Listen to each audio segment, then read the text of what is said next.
Buenos días. Dos cosas para empezar. Probablemente primero los conozca muchos de ustedes por la facultad y quería simplemente agradecerles la confianza de haberme pedido estas reflexiones. En segundo lugar, van a tener que disculpar mi falta de expertise en el uso de los medios. Estoy tratando de filmar este video.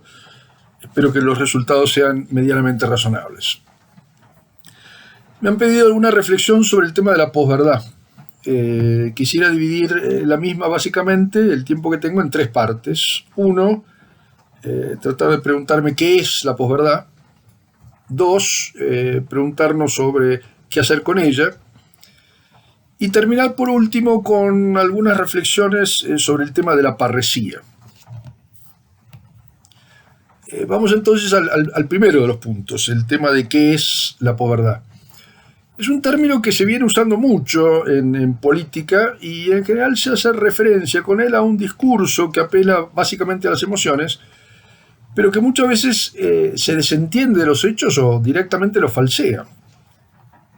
Si nosotros fuéramos a la definición de la Real Academia, ella nos dice que es una distorsión deliberada de una realidad que manipula creencias y emociones con el fin de influir en la opinión pública y en actitudes sociales.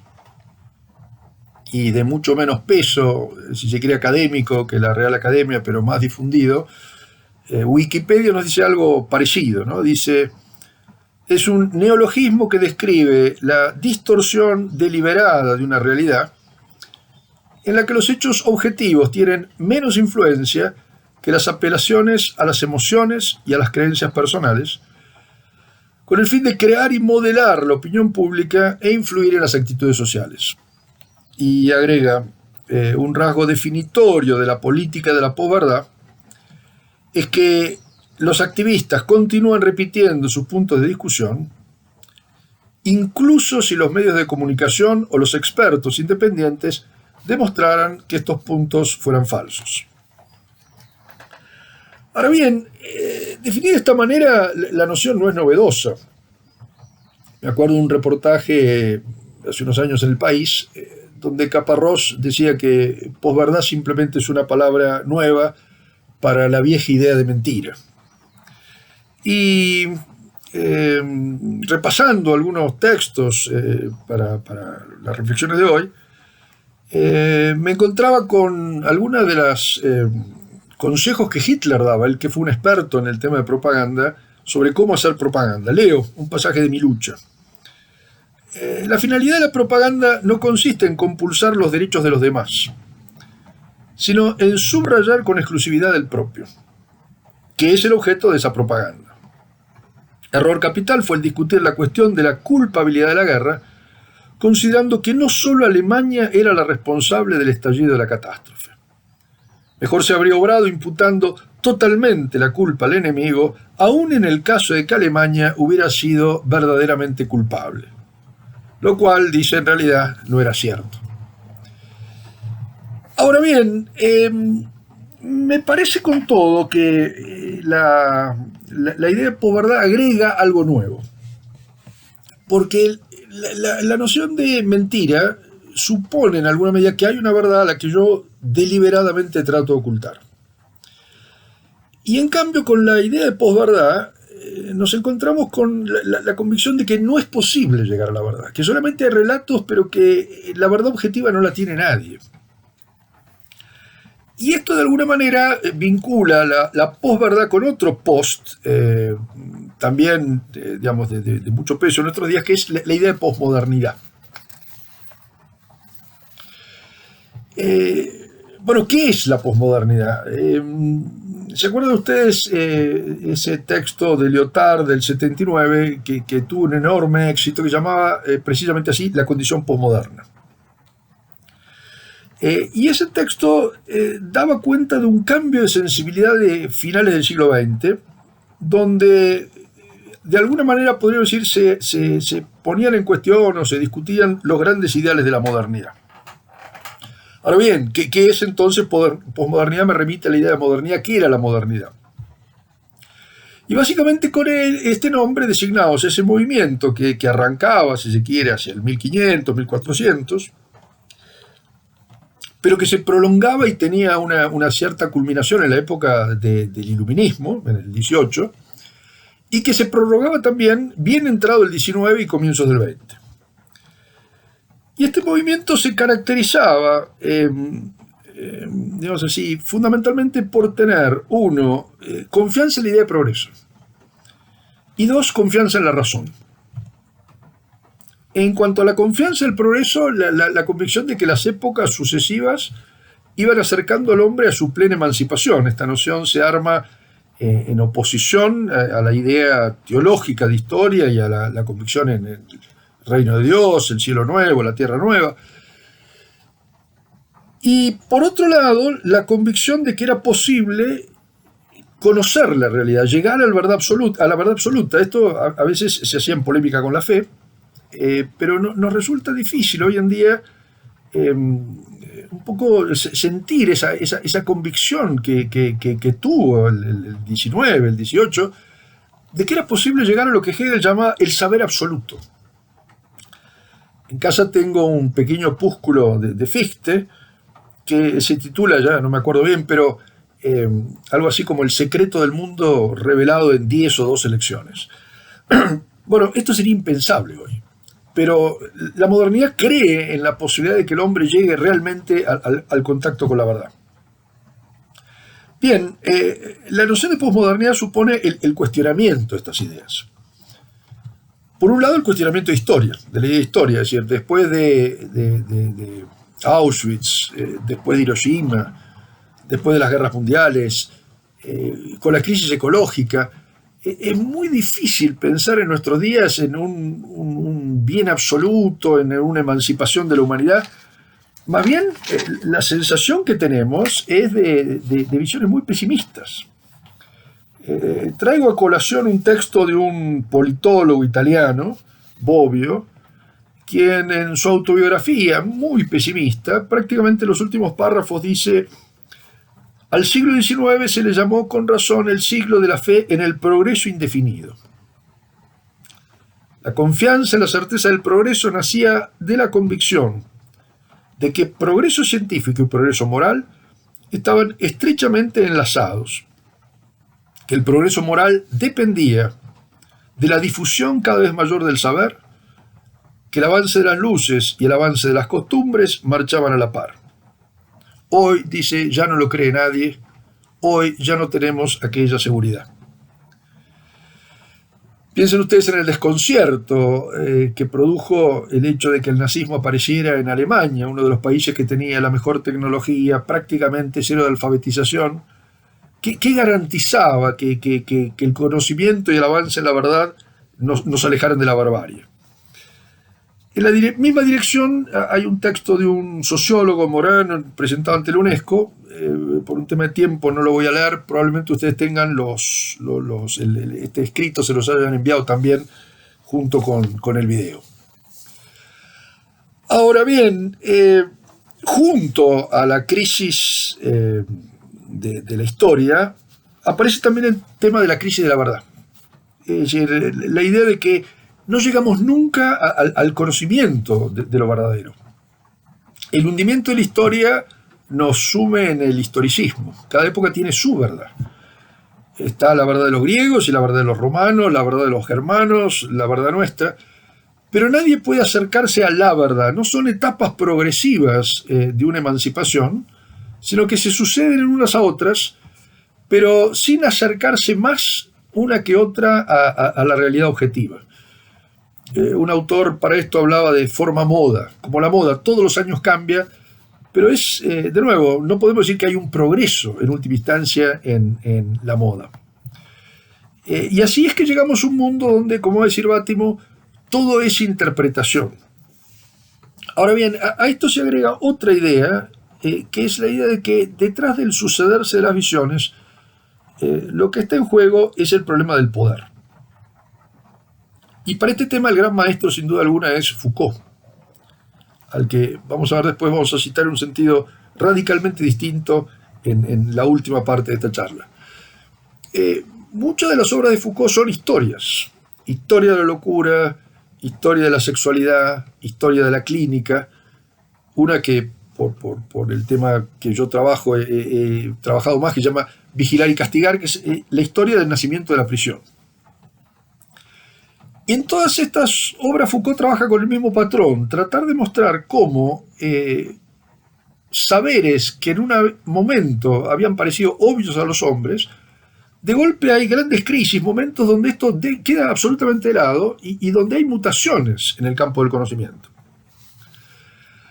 Ahora bien, dice Foucault, yo primero empecé a trabajar, dice él, como arqueólogo, buscando los estratos del saber que se van sucediendo unos a otros. Y llegué después a la conclusión de que detrás del conocimiento, en el fondo lo que está en juego es el tema del poder, que lo que hace surgir distintas visiones del mundo son las mutaciones en el poder. Foucault acá toma una idea que está en Marx, la noción de ideología, como una visión falseada de la realidad, que legitima la dominación de un sector sobre otro, pero la radicaliza. La noción de ideología permite, dice él, o supone la idea de que podemos llegar a la verdad, superando las distorsiones. Mi visión es más radical, no hay verdad, solamente visiones que surgen ligadas al tema del poder. Esto lo vemos todos los días.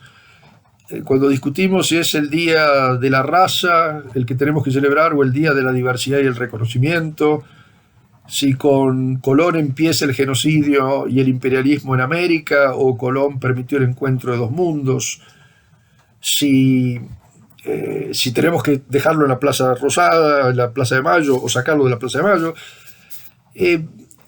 ¿Quién tiene razón? Y la respuesta de la posmodernidad sería nadie. Es decir, crea su razón el que tiene el poder. Lo mismo que en el ámbito internacional diríamos, si Japón hubiera ganado la guerra, quienes tiraron las bombas en Hiroshima y Nagasaki hubieran sido condenados y ejecutados por genocidas. Lo que pasó es que ganaron los norteamericanos y fueron ejecutados otros. Ahora, ¿quién tiene razón? Solamente los vencedores. No hay más verdad que el poder. Foucault lo dice explícitamente, ¿no? Es decir, leo el párrafo de una de sus obras, La verdad y las formas jurídicas. Dice, con Platón se inicia un gran mito occidental. Lo que de antinómico tiene la relación entre el poder y el saber. Si se posee el saber es preciso renunciar al poder. Allí donde están el saber y la ciencia en su pura verdad, jamás puede haber poder político. Para decirlo de otra manera, una cosa es tener la razón y otra cosa es tener la fuerza. Y yo puedo tener razón y no tener poder, y puedo tener poder y no tener la razón. Bueno, esto es una ilusión, dice Foucault, es un mito. Un mito que, dice, Nietzsche comenzó a demoler al mostrar que por detrás de todo saber o conocimiento, lo que está en juego es una lucha de poder. El poder político no está ausente del saber, por el contrario, está tramado con este. La posverdad aparece así entonces en un mundo donde los poderes luchan, pero donde al mismo tiempo parecería imposible la pretensión de alcanzar una, podría decir así, una verdad objetiva. Ahora bien, pasamos a la segunda parte. ¿Qué decir frente a esto? Yo creo que cabría, por un lado, una dimensión positiva. La idea de la posmodernidad, es decir, el cuestionamiento de la verdad, por un lado, cuestiona muchas de nuestras certezas. Nos muestra que muchas veces hemos naturalizado cosas muy fácilmente que eran meramente prejuicios nuestros. Quizás uno de los puntos donde más se ha discutido esto en nuestros días es el tema del lugar de la mujer. A comienzos del siglo XX la mujer era considerada una incapaz de derecho, no podía adquirir bienes, no podía venderlos, incapaz en cuanto a derechos políticos, y a lo largo del siglo XX esto sufre una profunda transformación. Bobbio, al que he citado anteriormente, él decía quizás la transformación del siglo XX ha sido la plena incorporación de la mujer a la vida política. Ahora bien, muchos de estos cambios los hemos incorporado nosotros, inclusive en la iglesia, ¿no? Es decir, una iglesia que de golpe dice, y quizás el lugar que le damos a la mujer no es el correcto. De acá que de nuevo, es decir, a veces desestabilizar nuestras verdades nos sirve a repensar las cosas. Vivimos además, me parece, en épocas de incertidumbre. Yo a veces, bueno, es un tema de edad. Me acuerdo de una amiga que le decía a mi mujer, después de 40 años dedicada a la filosofía, que estaba enojada con la filosofía, que le había dado mucho menos certezas de las que había pensado que iba a encontrar al comienzo de su carrera. Pero de nuevo, lo experimento todos los días cuando veo las diferencias con mis hijos, por ejemplo, con mis alumnos, en donde sobre temas que yo consideraría básicos, evidentes, tenemos visiones diametralmente opuestas. Y de alguna manera la idea de posverdad refleja esto, ¿no? Es decir,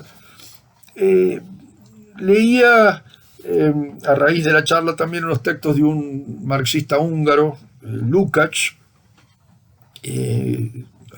textos leídos hace tiempo, ¿no? Es decir, pero de una obra suya, Teoría de la Novela, donde a raíz de las formas literarias, no es un tema que nos interesa ahora, Lukács hablaba de épocas o civilizaciones cerradas, decía él, donde la cultura parece como un todo acabado, y épocas de incertidumbre. Y empezaba esta obra con esta afirmación, dice: bienaventurados los tiempos que pueden leer en el cielo estrellado el mapa de los caminos que les están abiertos y que deben seguir por la luz de las estrellas. Para ellos todo es nuevo y no obstante familiar. Todo significa aventura y no obstante todo les pertenece. Bueno, vivimos en una época donde no nos es dada esta posibilidad de leer tan fácilmente el camino que tenemos que recorrer. Y esto me parece que abarca inclusive el tema de la fe, ¿no? Es decir, la fe a mí cada día me plantea más preguntas. No quiere decir que no tenga respuestas, pero creo que es un momento donde, por un lado, tenemos que animarnos a preguntarnos un montón de cosas. Y esto nos obliga a distinguir entre la verdad y nuestra verdad. Y esto en el fondo es una viejísima tesis metafísica. Una cosa es que el mundo tenga un sentido, que brote una inteligencia divina, y otra cosa es que mi conocimiento se identifique con ese saber absoluto, que era lo que pretendía Hegel. Traigo a colación acá unos textos de un autor que ustedes probablemente han conocido en la facultad, un tomista del siglo XX, Piper, que tiene un opúsculo titulado La verdad de las cosas. Y en él, en un punto, habla de la oscuridad e inagotabilidad de las cosas. Y nos dice Piper, la cognoscibilidad como propiedad trascendente del ente no significa que la realidad sea sin más comprensible a nuestro espíritu. Antes bien, justamente cuando se toma al pie de la letra la reciprocidad de ens y verum, es decir, de ser y ser cognoscible, se llega a una consecuencia asombrosa. Para el conocer humano, una realidad es tanto menos comprensible cuanto más verdadera es. Esto es, cuanto más cognoscente en sí misma es. Para el espíritu finito, lo cognoscible de las cosas siempre va inalcanzablemente más allá de lo que de ellas se conoce. Ahora bien, una cosa es distinguir, podríamos decir así, entre la verdad y nuestra verdad, y afirmar este elemento de trascendencia que tiene la realidad respecto a nuestro conocimiento. Ahora, una cosa muy distinta es decir que no hay verdad. Y acá viene el elemento negativo de esto que llamamos posverdad o posmodernidad. Tampoco esto es nuevo, es decir, podemos retrotraernos también a los debates entre Sócrates y los sofistas, cuando en el siglo V Atenas, debido al intento de invasión de los persas, se pone en contacto con el Medio Oriente. Una de las primeras sensaciones que tiene es que no todo el mundo piensa como ellos. Ellos y los bárbaros en algunas cosas son diametralmente opuestos. Los griegos no piensan como los sumerios, como los sirios, como los egipcios. Quizás en ese sentido esto se ve reflejado plenamente en las historias de Heródoto, ¿no? Es decir, descubrir que de nuevo había un mundo opuesto al mundo griego. Ahora bien, de esta experiencia salieron dos consecuencias, diríamos así, radicalmente distintas. Por un lado, los sofistas. La tesis de los sofistas es que si en un pueblo se afirma una cosa y en otra otra, si un pueblo defiende el aborto y otro no, si un pueblo defiende la igualdad varón-mujer y otro no, la consecuencia a la que tenemos que llegar es que no hay verdad.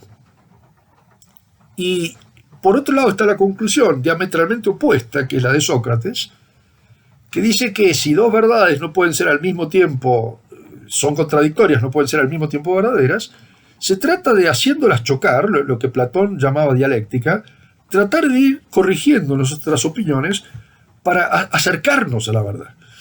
Es decir, lo que en los sofistas es desesperanza, para Sócrates se convierte en el inicio de un camino. Es decir, nadie filosofa si está convencido que tiene la verdad, pero filosofamos para tratar de acercarnos a ella.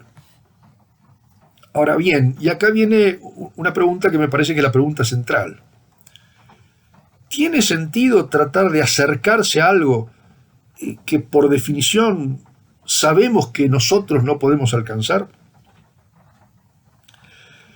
Y acá me parece que aparece el lugar central que tiene la noción de trascendencia. Eso que nosotros no podemos alcanzar, eso que anhelamos, en algún momento nos será dado. Y cambia radicalmente la visión de nuestro límite cuando la afirmación es que el hombre podrá en algún momento superarlo, a cuando nos hundimos en el mundo de lo ambiguo. Kant, por ejemplo, para tratar de dar fundamento a la conciencia moral, a lo que él llamaba el imperativo categórico, a ciertos requisitos absolutos que pone la conciencia, por ejemplo, pensemos en la búsqueda de justicia, postular, él no decía demostrar, pero postular la existencia de otra vida y la existencia de Dios. Ahora, si esto se pierde, caemos en el mundo de lo ambiguo. Para ejemplificar esto me gustaría hacerlo con un reportaje, un diálogo habido entre Sartre y Simone de Beauvoir unos años antes de que Sartre muriera, y que Simone de Beauvoir, su pareja de toda la vida, incorporó en una obra en la que relata la muerte de Sartre, que se llama La ceremonia de adiós. Al comienzo de la obra están todos estos diálogos, en donde en una especie de reportaje Sartre habla con Simone de Beauvoir y resume sus visiones respecto a montones de temas: Sartre y las mujeres, Sartre y la política, Sartre y la literatura. Y el último punto está dedicado justamente al tema de Dios. Sartre le dice ahí a Simone de Beauvoir que por supuesto que él es ateo, ¿no? Pero que el gran trabajo de su vida ha sido el tratar de llegar a ser ateo. Porque dice Sartre, hay un ateísmo que consiste simplemente en eliminar la idea de Dios. Él lo llama ateísmo idealista. Borro la idea de Dios y las cosas siguen más o menos parecidas. Ahora, el gran esfuerzo, dice él, es llegar a ver el mundo sin Dios, leer la ausencia de Dios en todas las cosas. Y esto es el trabajo de toda una vida, dice Sartre. Entonces le pregunta a Simone de Beauvoir, ¿eso quiere decir que hay maneras de ver el mundo que siguen siendo religiosas a pesar de que uno sea ateo? Sí, le dice Sartre. Y ella le pregunta entonces, ¿y cuáles para usted son esas visiones? ¿Cómo ha vivido usted esto? Y Sartre contesta fundamentalmente tres cosas. Uno, dice él, la idea de que yo estoy en el mundo para algo. Es muy difícil sacársela de encima, pero en realidad somos fruto de la casualidad. En segundo lugar, dice él, lo absoluto de la moral. Acá, parafraseando a Nietzsche, dice, bueno, que un lobo se come un ciervo o un cordero, esto es razonable y no está mal, pero que un hombre mate a otro hombre, y no me parece bien. Yo sé que esto es falso, él inclusive retoma, ya le pregunta, pero usted cree, como ha dicho Dostoyevsky, y Sartre lo ha repetido en alguna obra anterior, que si Dios no existe todo está permitido. Y Sartre dice, sí, en teoría lo sé, pero en la práctica me es muy difícil vivir esto. Probablemente sea un eco, dice, de aquellas verdades que me enseñaron, aquellas cosas que me enseñaron en el catecismo. Y por último aparece la idea de la obra de arte. Y acá quisiera detenerme, porque Sartre dice que algo que tiene que ver con la idea de Dios es la idea del artista de hacer una obra de arte valiosa. Porque el verdadero artista no quiere solamente que su obra sea apreciada por los hombres, que pueda venderse, sino que quiere hacer una obra valiosa. Yo traigo a colación acá un poco, el ejemplo es mío, esas cartas que Van Gogh le escribe a su hermano, marchando en París, Theo, preguntándole si alguno de sus cuadros se había vendido. Van Gogh en su vida, que ahora sus cuadros valen millones, vendió un cuadro, y a pesar de todo él sabía que esos cuadros suyos valían. Bueno, Sartre dice, eso es lo que se pierde si se pierde la idea de Dios. Ya no hay obras valiosas y obras no valiosas, hay obras que se venden y obras que no se venden. Ahora, lo mismo se puede extender a otros campos. Cuando Sócrates dice, por ejemplo, al jurado que lo ha condenado, ustedes me condenan y sin embargo yo soy inocente. Bueno, sin Dios esto se hunde. Solamente tenemos hombres sobreseídos y hombres libres. Ya no hay más hombres culpables y hombres inocentes.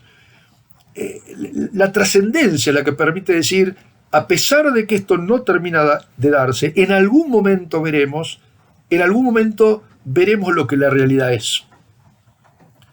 Como pusieron en la tumba de Newman, ex umbris et imaginibus in veritate, es decir, desde las sombras y las imágenes hacia la verdad.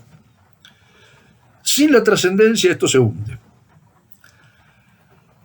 Ahora bien, la imposibilidad de la verdad, esto que llamamos posverdad, digamos así, tiene consecuencias negativas muy grandes, inclusive desde el punto de vista de la organización social. Yo me acuerdo haciendo la tesis sobre Locke años atrás. Locke tiene que en algún momento hacer una constitución para el estado de Carolina. La corona inglesa no organiza la colonia como la española de la misma manera, y en este caso le había dado a algunos nobles, de uno de los cuales Locke era secretario, el derecho de organizar una colonia en Estados Unidos, Carolina. Y Locke acá redacta la Constitución, donde pone como condición para la pertenencia a la comunidad política el tener una religión, no importa cuál. Locke siempre fue un gran defensor de la libertad religiosa, pero tenía que tener algún culto y explicar cómo iba a jurar. Nosotros hemos tenido esa pregunta si por Dios, o Dios y la patria y los evangelios, porque dice Locke ahí, un hombre que no tiene Dios, no tiene palabra, y un hombre que no tiene palabra no puede formar parte de la comunidad política. Bueno, estamos en las antípodas de esto. Y esto tiene consecuencias muy negativas. Recuerdo un artículo de un egresado de la UCA de Ciencias Políticas, que después se doctoró en comunicación, Fernando Ruiz, que se especializó en periodismo político, ¿no? Tiene una obra sobre la opinión y vía la opinión de Timerman, un relato de la época del 70, y su última obra se llama Batallas Mediáticas. Pero años atrás sacó un artículo en La Nación que él lo tituló La fractura del consenso, atrapados en la selva discursiva de la mentira. Y hablaba de un país sin instancias veritativas, es decir, nunca terminamos de saber si hay cosas verdaderas o no. Estamos en un país, decía, donde no podemos coincidir en quién es Milagro Sala, si hay más o menos pobres, si tenemos más deuda externa, si el país creció, el nivel de inflación o si determinado funcionario realizó actos de corrupción o no. Pero estas cosas no deben ser opinables, son objetivas. O se creció o no, o se robó o no, o hay menos pobres o no. Ahora bien, decía, la fractura del consenso sobre los hechos más básicos fue posible por el deterioro de 3 instituciones de la credibilidad. Las oficinas estatales de información y control, piensen ustedes, por ejemplo, el tema de las discusiones en torno al INDEX, ¿no? Es decir, y que en parte la creación del Observatorio de la Deuda Social Argentina tiene que ver con eso. 2, dice él, el Poder Judicial, y piensen ustedes el hecho de que en Argentina que existe una sentencia no impide que nos preguntemos sobre los poderes políticos que han estado detrás de la misma. Y por último, el periodismo profesional, que era el tema que le interesaba a él, ¿no? Es decir, Y agregaba, sin poder coincidir sobre los hechos principales, es imposible salir de esta selva discursiva y los relatos circulantes mantendrán su estado salvaje. Bien, coincido totalmente con este diagnóstico. Me parece que sin voluntad de verdad es muy difícil salir adelante. Ahora, ¿qué hacer? Y yo acá me inclino a pensar, como decía la Iglesia en algún momento, de que sin compromiso personal no hay posibilidad política tampoco. La moral política depende de la moral personal. Y que acá lo único que se puede hacer básicamente es el testimonio. ¿Qué hacer para rescatar la credibilidad y nuestra credibilidad también como Iglesia? Y solamente queda el camino del compromiso personal y el testimonio. Años atrás, la Iglesia ha hablado en sus documentos de la parresía. Es una palabra que yo no había en mi cultura conocido. La encontré por primera vez en Fides et Ratio, donde ahí se habla de la parresía de la fe.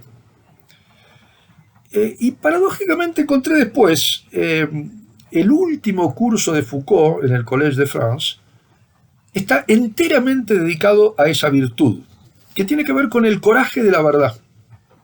Es un Foucault raro, yo no quiero meterme en el tema de Foucault porque me sería mucho estudio la pregunta de si cambió, dónde cambió, cómo cambió respecto de ese defensor así, de la idea de que no hay verdad. Porque acá es un lenguaje muy distinto, la conjetura tal vez, como decía Platón, los hombres antes de la muerte empiezan a preguntarse por cosas que antes no se habían preguntado o dan respuestas diferentes. Pero el curso este que se llama El coraje de la verdad está dedicado totalmente a esta virtud. Y quisiera terminar con unos párrafos que me parece que son justo lo opuesto a lo que llamamos hoy en día posverdad. La palabra parresía, dice, consiste en decir la verdad sin disimulación, sin reserva, sin cláusula de estilo, ni ornamento retórico que pueda cifrarla o enmascararla. No ocultar nada, decir cosas verdaderas, es practicar la parresía. Esta, por tanto, es el decirlo todo, pero ajustado a la verdad. Decirlo todo de la verdad, no ocultar nada de la verdad, decir la verdad sin enmascararla con nada. Pero, agregaba, creo empero que esto no basta para caracterizar y definir la noción de parresía. En efecto, para que pueda hablarse de parresía en sentido positivo del término, es preciso no solo que esta verdad constituya a las claras la opinión personal de quien habla, sino también que éste la diga en cuanto es lo que piensa y no de la boca para afuera. El parresiasta da su opinión, dice lo que piensa, él mismo signa en cierto modo la verdad que enuncia, se liga a esa verdad y por consiguiente se obliga a ella y por ella. Esto que decíamos del testimonio, es decir, una verdad que se señala no tanto con la palabra también, pero fundamentalmente con esa verdad que me compromete personalmente. Y agregaba, pero esto no es suficiente. Para que haya parresía es menester que el sujeto corra cierto riesgo, un riesgo que concierne a la relación misma que él mantiene con el destinatario de sus palabras. Para que haya parresía es menester que al decir la verdad abramos, instauremos o afrontemos el riesgo de ofender al otro, irritarlo, encolerizarlo y suscitar de su parte una serie de conductas que pueden llegar a la más extrema de las violencias. Pero este coraje, agrega, puede adoptar en unos cuantos casos una forma máxima cuando, para decir la verdad, no solo haya que aceptar el cuestionamiento de la relación personal, amistosa que uno pueda tener con aquel a quien habla, sino que hasta pueda suceder que se vea en la necesidad de arriesgar la propia vida. La parresía, en consecuencia, no solo arriesga la relación establecida entre quien habla y la persona a quien se dirige la verdad, sino que en última instancia hace peligrar la existencia misma del que habla, al menos si su interlocutor tiene algún poder sobre él y no puede tolerar la verdad que se le dice. Ahora bien, la práctica de la parresía se opone, dice Foucault, a la retórica. O en parte podríamos asimilarlo también a lo que hoy en día llamamos posverdad. El buen retórico, y vuelvo a la cita, el buen rétor, es el hombre que puede perfectamente y es capaz de decir muy otra cosa de lo que sabe, muy otra cosa de lo que cree, muy otra cosa de lo que piensa, pero decirlo de tal manera que en resumidas cuentas, lo que diga, que no es lo que cree, ni lo que piensa, ni lo que sabe, llegar a ser lo que creen y creen saber aquellos a quienes él se ha dirigido. La retórica, por consiguiente, no implica un lazo entre quien habla y lo que dice, y su finalidad es, en cambio, instaurar una relación vinculante, una relación de poder, entre lo que se dice y la persona a quien uno se dirige. Digamos, para ser muy esquemáticos, que el rétor es, o en todo caso puede perfectamente ser, un mentiroso eficaz que obliga a los otros. El parresiasta, al contrario, será el decidor valeroso de una verdad en la cual él se arriesga y arriesga su relación con el otro. En fin, Foucault es un ateo. Ahora, me parece que en estos comentarios se puede aprender mucho. Y entonces, para resumir con el tema de la posverdad, es un discurso mentiroso que tiene como trasfondo, si se quiere, una descreencia en la verdad, que estas épocas de incertidumbre en parte son un aliciente a repensar algunas de nuestras viejas convicciones, pero que en última instancia, sin la convicción de que la verdad existe, que tenemos un punto al que tender y que en algún momento veremos las cosas tal cual son, las consecuencias son, de nuevo, realmente muy, muy negativas para la sociedad. En fin, espero que estas reflexiones puedan serles de alguna utilidad. Muchísimas gracias nuevamente por la confianza.